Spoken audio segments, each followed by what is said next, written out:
Welcome to FAC's A-Level Business Studies Not in Class But Want to Pass series of revision videos where I break down key topics to support learners who've fallen behind but still want to succeed. Today's topic is decision trees. Okay, so let's start constructing a decision tree. You can see in the diagram here that you have a square. The square denotes a decision that a business has to make. And this business is making a decision about how to increase their sales. The first choice they have is a new advertising campaign. The second choice is recruiting a new sales team.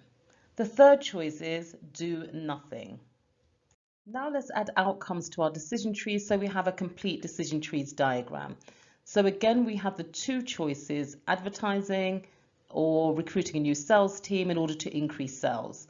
So for each of those choices, we'll have this circle which will denote the outcome. The outcome here is there is a probability of success and a probability of failure. So obviously somebody's had to give us that data and the company would rely on experts for that.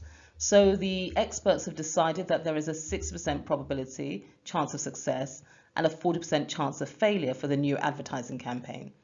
That's always expressed as a decimal point.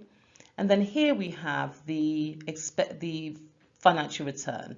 I've just put an X there just to make it simple because this is just an example of what a full decision tree diagram would look like when we've added the data.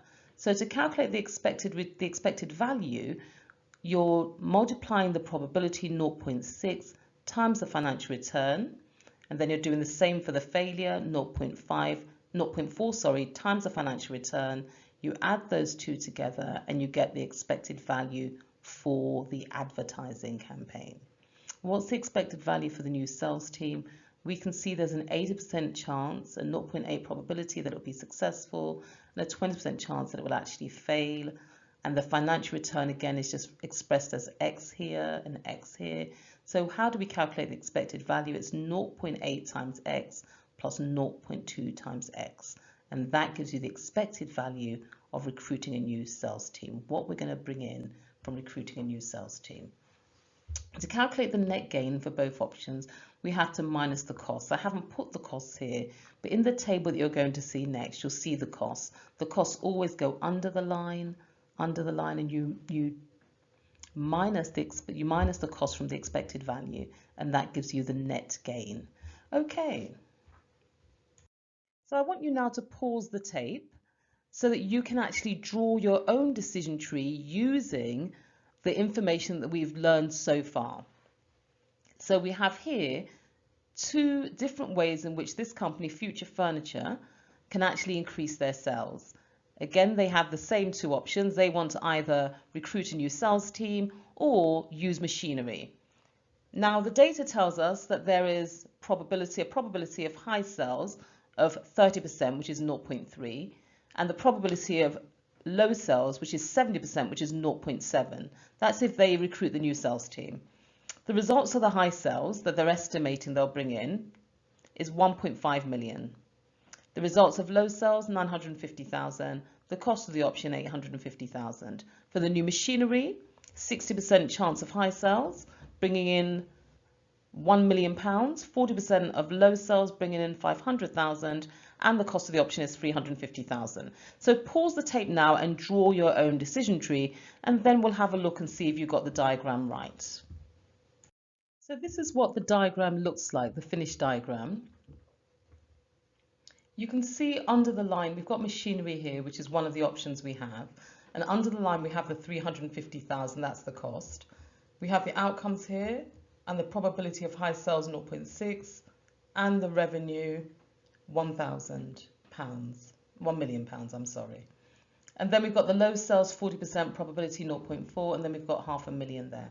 So let's calculate the expected value.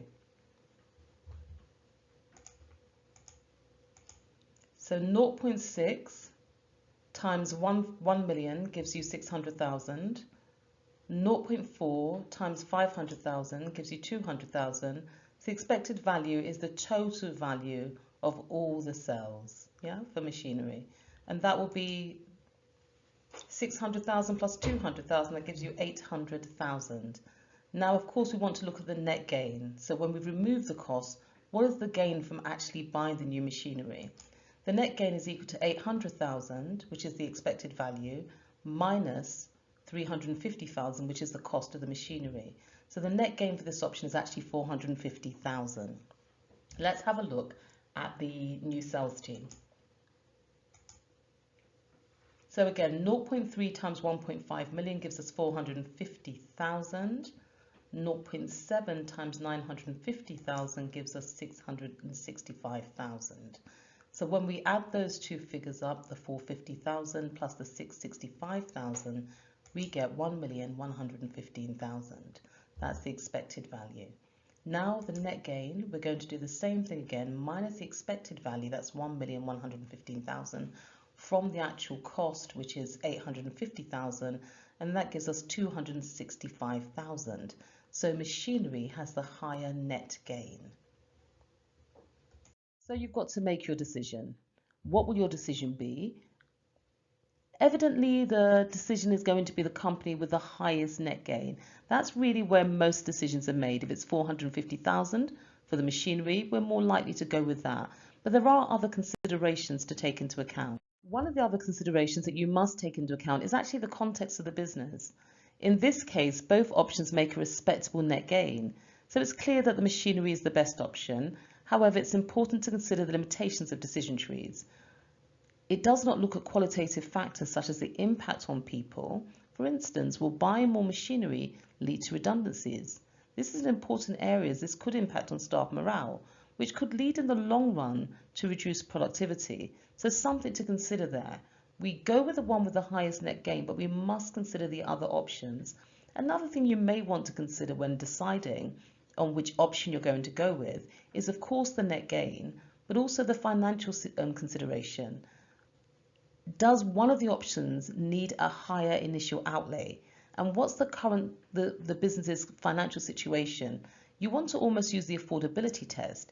Can they actually afford it? Will they have to borrow money for the initial outlay, or do they have retained profit that they can use for it?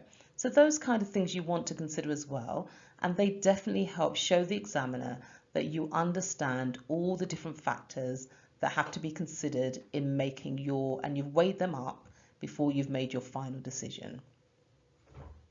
So I hope you've enjoyed that. That's decision trees for you. I hope it was very simple, easy to understand. If it was, I'd love you to subscribe and ask any questions in the comments. Thank you very much.